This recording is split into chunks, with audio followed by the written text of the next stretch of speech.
And then I want to add to that all around the question of methodology in order to understand, to come into this gateway to Steiner's world.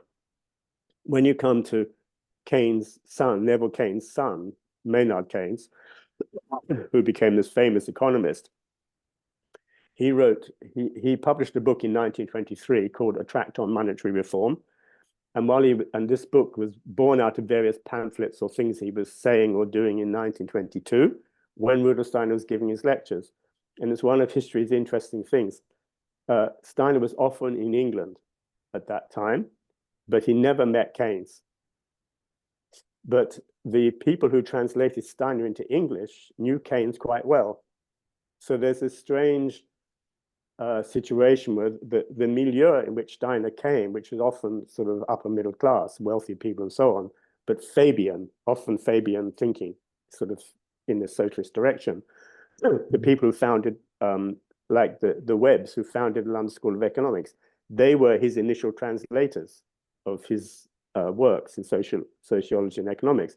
And they knew Keynes. They founded the London School of Economics. But Keynes never met Steiner and vice versa, although often Steiner was in London. So there's no way Keynes would not have known he was in London doing famous courses and so on, but they never met. And yet, if you study their biographies, they're kind of like this. And so I work more and more with the idea, if you want to understand, if you're in the Western world, so to speak, you want to understand Steiner, you've got to go via Keynes. Or if you're in the Steiner's world and you want to get into this world, you've got to know your Keynes, because they work back to back. And then this point, 1922, in the hyperinflation, after the First World War disappeared, the Second Renaissance has happened, but we didn't know it's happened. So we know we're in a completely different landscape. We try and make it look like the one that was there before 1914, all these stories about the exchange rate to the pound to the dollar. Churchill tried to put it back as it was in 1914 to appease all our dominions, South Africa, New Zealand, everybody else, and just forcing the exchange rate to be back where it was 4 years before, set in motion the general strike in 1926, the 1929 collapse. All this was caused by people insisting nothing happened between 1914 and 1918. This is just nonsensical looking backwards.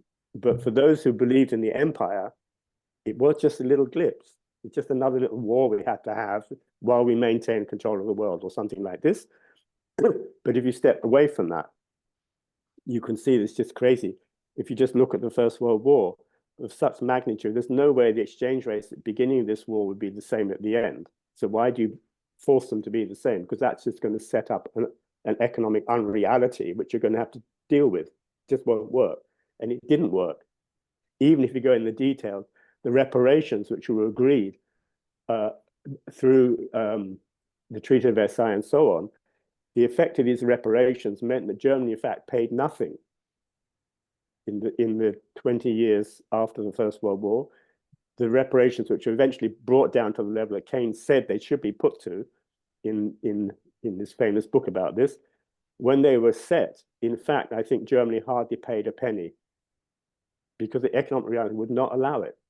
Right? You can't take, for whatever you say about Germany, this is First World War Germany, this is not Hitler's Germany, about First World War Germany, or you can say what the Germans did to the French 30 years before. If you set reparations at such a level that you take the butter off the bread and the bread off the table, you would just drive people to an impossible situation. So you can't simply say, and by the way, we want interest on our loans. You can only have the interest on the loans once they've eaten something. So this is, I'm telling this story sort of backwards, because Keynes wrote this very famous book, The Economic Consequences of the Peace, which was his whole critique of the First World War, the conclusion of the First World War. And Steiner speaks about this in various lectures. So he never met Keynes, but he met him kind of inwardly, and he critiques him very, very carefully. So Steiner knew his Keynes really well. But it's one of the mysteries of life that Keynes never, ever referred to Steiner, although in his biography, he knew people intimately involved in bringing Steiner to London. So I'm saying this because for me, then, this back-to-back situation where, if I do it this way, if you want to come into the modern economics, you've got to come through Keynes. Or if you want to get to Steiner, you've got to go through Keynes. You can't avoid this problem. And I'm saying this because when you come to the Tract on Monetary Reform, on the one hand, you have in 1922, Steiner saying, be careful of your methodology, as I've discussed earlier. But if you read the Tract on Monetary Reform, written at the same time, Keynes is saying, be careful of your methodology. After the First World War, something happened that in the example he gives, when you have the gold standard, you have an ounce of gold here, sets all the parities, all the exchange rates derived from the ounce of gold controlled by the major economy, which was Britain that time, will give you the rate of the gold to the pound. And from here, you go round the spokes of the circle and you can arrive at your exchange rates because one economy has captured gold and says, so many of my currency equals an ounce of gold. And he says in this tract, you have to imagine that point has disappeared and it's become relative to all the economies. They have to find that point again, but nobody has gold anymore. Gold is redundant historically. And so this is the point Steiner's making in his, not in his lectures, in the Q&A in his lectures, he goes into this in some detail. This is the problem humanity has to face. How does it think in a world which has no physical reference, but that reference has to be found mutually or associatively? It has to be found, but you can't capture it. You can't say, gold belongs to England and therefore we can figure out where we are, because there won't be any gold. So his image is not, he doesn't make an image. I make an image. Okay, take all these points out here, and now we have to strike off where we all agree. But then he says, this will not be a fixed point, it's ever moving. So this is a huge epistemological challenge. He says, first of all, the fixed point we're used to is not there because there is no gold. And now we need a fixed point, but it will be forever moving. When you make a sale, the price of everything has changed. So it's a very powerful thing he's saying. And then he describes this as, in order to come away from gold, we have to have a methodology which is scientific and deliberate. So I'm telling this story to bring Keynes into the mix because he's saying the identical thing in different words and in different contexts that Steiner is saying. In this, there's no rocket science. This is just Steiner saying, he's almost saying, as Keynes said in his way, I'm saying in my way. We will not come to a real understanding of economics unless we solve this epistemological problem where I am not the center of the universe. I have to start somewhere out on the periphery, or as I said earlier, I have to find my essential being anywhere but in myself. If I can't do this, I will not understand the world economy. So this is all about the methodology, and if someone was to look back on this interview, they'd see we covered a lot of ground. But particularly what I'm wanting to do now is to explore this or state this relationship between Steiner and Keynes, who spoke simultaneously but never compared notes. They were just addressing the one problem. What was the first one? You said something and deliberate. What was the first word? Scientific and deliberate. And in that you see the methodology not being a machine, but both. Like you take the side of the natural science. You're not rejecting it, but you're working with it to a next level. And you're characterizing. So the problem with the kind of scientific problem that modern economics has is that, strictly speaking, you can watch if I take something Newtonian, if you watch the law of gravity, if I drop an apple, it will fall to the earth at 32 feet per second.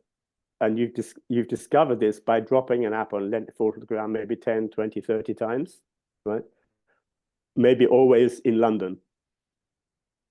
And then you make the assumption, since it's the same every 30 times, I don't know how big your statistical analysis is, then we say, and it will always be like that, no matter how many times an apple drops. And whether it drops in London or Tel Aviv or New York, it isn't going to affect it. Well, this isn't very scientific. This is naughty materialism. Yeah. Because Yeah. all you should say, but it's ponderous and boring to say, is so far we haven't found the exception to the rule. You should always be saying to yourself this before you say the rule is fixed and inviolable and will always be the case. And this is the kind of problem Newtonian thinking, or Adam Smith, you say there is at this point in history where in order to be sovereign, we have to be really reductionist, right? At this point in time, we forget this came from somewhere, this is leading us somewhere, but we get stuck in it. And then we say, it's always been like this, and it will always be like that. And now we're totally out of track with reality. This is the kind of story. So I think it's important to clarify this story. And then there's one other element I want to introduce in this point, all to do with methodology, really, and what's the appropriate methodology for economics. And this would be contentious, but in order to understand Steiner, before you even read his lectures, you have to know some of the context. And there are two aspects that Steiner is aware of and in his own way dealing with. First of all, he's very aware of the Marxist story, not only of what Marxism became. After in 1948, Marx published the Communist Manifesto, which is a whole kind of, that's how the materialist conception of history came into history in these very terse paragraphs, very short book. Before then, in 1844, was the epistemological break, that's what Marxists call it, when the way Marx thought before 1844 is substantially different to afterwards. And this is very important, because the Marx before then was very imaginative. He knew his Shakespeare by heart. He was an amazing, I won't say scholar, but had an amazing capacity to think and make images. And all this he dropped in order to write the Communist Manifesto. And so it's very important to know the Marx story and not associate Marx only with what Marxism became. Because once you have the materialist conception history in the world, albeit via Marx, it then has a life of its own. And so Steiner knew his Marxist, what I call it, the Marxist story, and he's not against Marx as such, but he is against this untutored observation of history, if I can put it this way. Mm.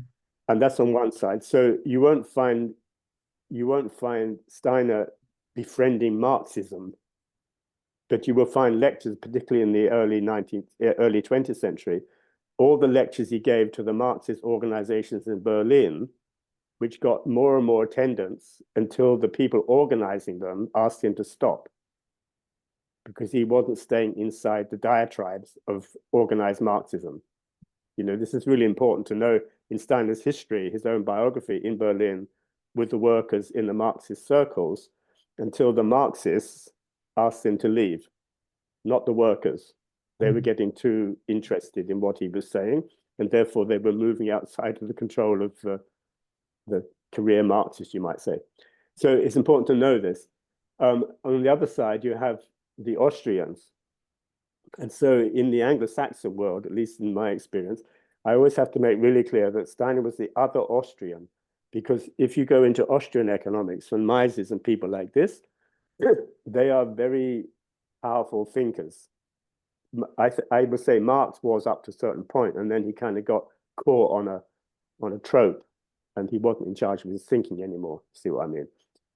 But with the Austrians, they're also very consequent thinkers, but they have in the background, I think, this idea that there are limits to knowledge. So they're kind of Kantian, consciously or otherwise. And so it's important for me to make clear in the wider context of economic history that Steiner is not against Marx, but he's not in favor of what became Marxism. That's clear. So you won't find an audience with Marxists, with professional Marxists for his work. And he's not an Austrian, although the Austrian economists are very big, partly because they're Austrian. They have a way of understanding it. It's fairly well thought through, but it gets sort of caught on this Kantian idea of the limits to knowledge. Whether they're conscious of this or not isn't the point. You can just see that they get they can't go beyond a certain set of assumptions, and therefore they adhere to this. They adhere to their assumptions, even though they should let them go. I'm trying to describe something. And so Steiner is the other Austrian, because yes, he can do this, and yes, he has a huge Austrian background in his own biography. That's very important. He grew up in the Austrian-Hungarian Empire. So, you know, there's a lot one could say about that also, like Hayek did. But he's not, but he's the other Austrian because he doesn't believe there are limits to knowledge. And so what he says is always pushing on this experience. Actually, the limits to knowledge are those I give to myself. They're not given by the universe. They're my laziness, or they're my inability to think, or my reputational issues, or, you know, letting go of something I believe for a long time, or just habits of thought. They're not scientific, is the point. There are points where we've more or less consciously decided to let science drift into the background, and we prefer our habit life than the hassle of changing our habits of thinking, I mean. Yeah. But they're not just habits of thinking, because a lot of our habits in economics are born out of the way we behave in economic life. They're born out of our self-centeredness, and this we need to protect at all costs. Otherwise, we're going to have to go into this huge universe where I find myself anywhere but by referring to myself. And this, don't underestimate, this is such a, this is at the foundation of modern life.